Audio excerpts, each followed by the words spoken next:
Hey folks, listen up.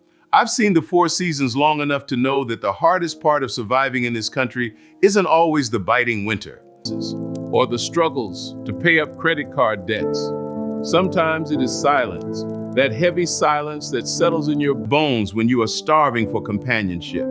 It is that silence that makes us open our doors, sometimes carelessly in kindness. But hear this carefully. The doors we open out of kindness are often the very same doors that test the foundations of our lives. In our eagerness to help, we easily forget that not every storm announces itself with thunder.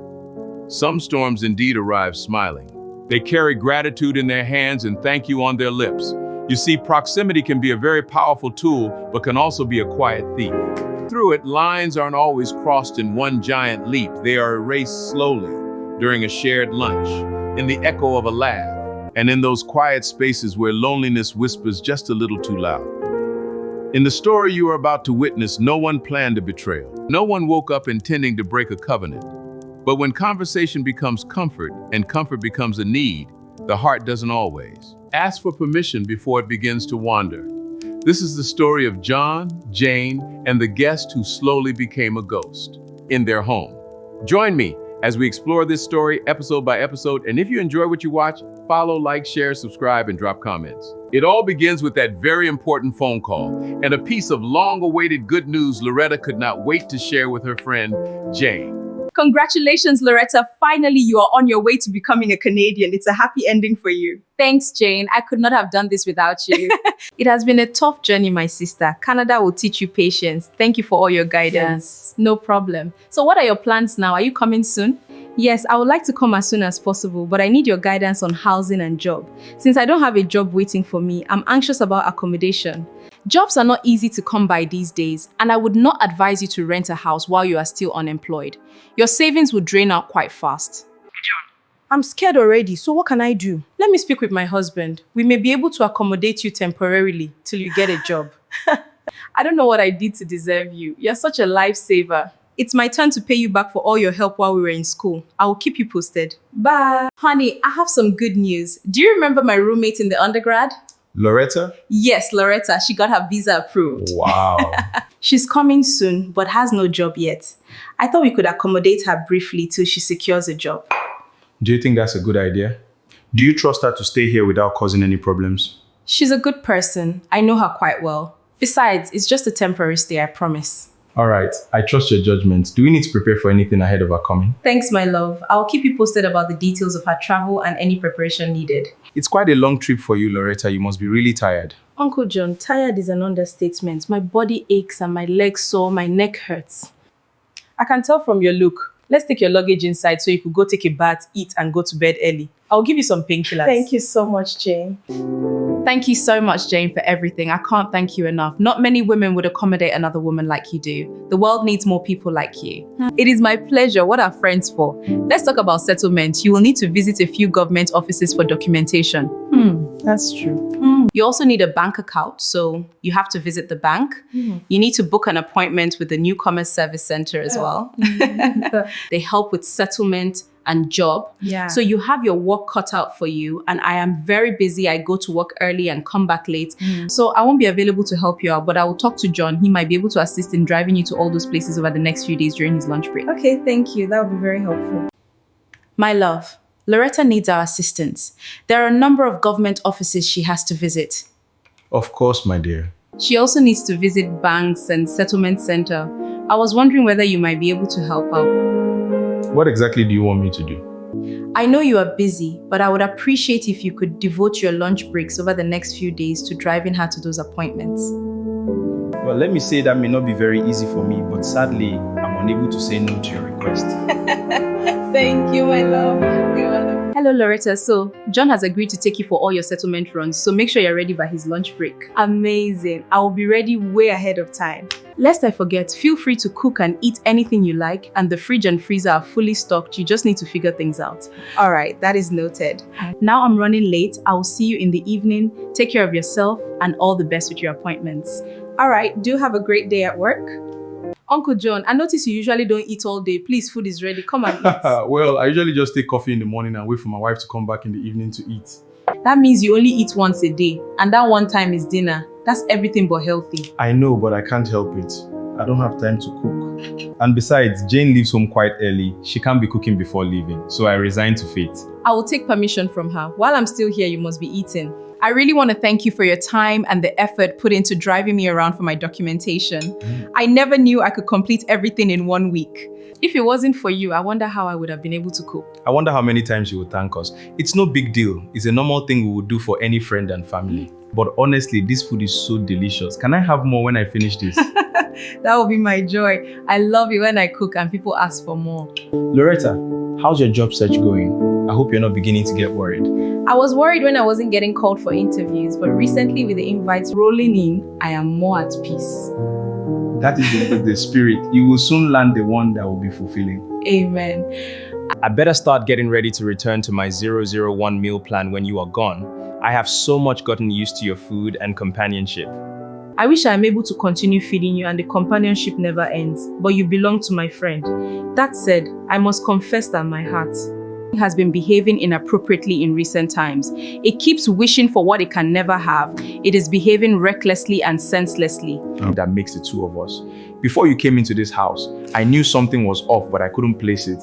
It didn't occur to me that I was lonely and hungry. I would sit in front of my computer all day working and thinking everything was right.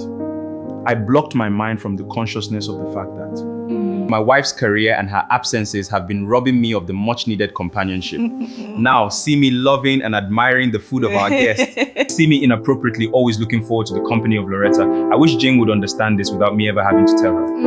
I understand. I just hope she can see it. I feel your pain. I understand how you feel. You should never be lonely in your marriage. You should never be hungry. Come on, let me hug you.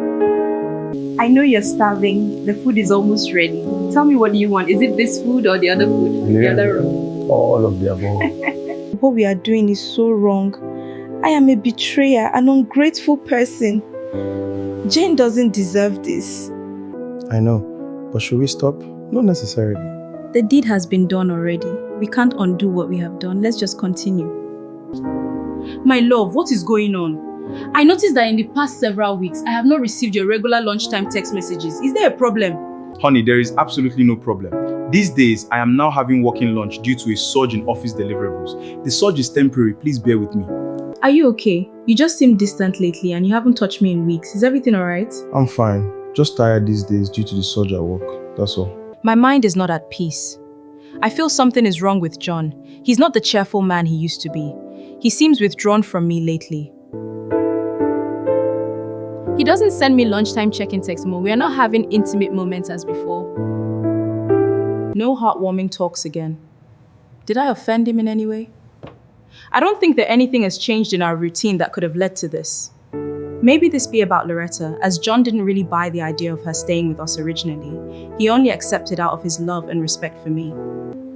Now I see. He must be tired of having a stranger in our home. No one likes to have a visitor in their space for long. I thought she would be able to get a job within her 3 months here.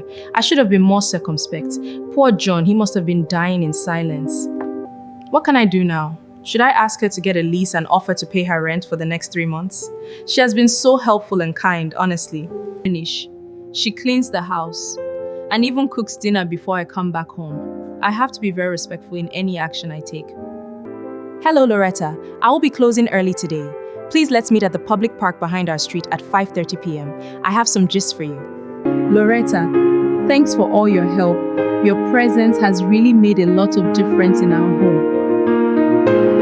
I have been thinking this might be the right time to have your own house. I am sure you need your privacy, and John and I need space to reconnect. Things have been quite frosty lately between me and John, so this is me trying to work on my marriage and at the same time helping a friend to settle in. I am offering to pay your first 3 months rent, hoping that before that is over, you would have secured a job. I understand. Thank you for your thoughtfulness. My conscience is troubling me. I can't continue to live in guilt. How can I take the money from her and just pretend as if all is well? I need to confess. That's the right thing to do. No, you will do no such thing. It's normal to feel that way. But don't do anything ridiculous. Please just take the 3-month rent largesse and live happily ever after. That's not fair. I need to let it out of my heart and let whatever wants to happen.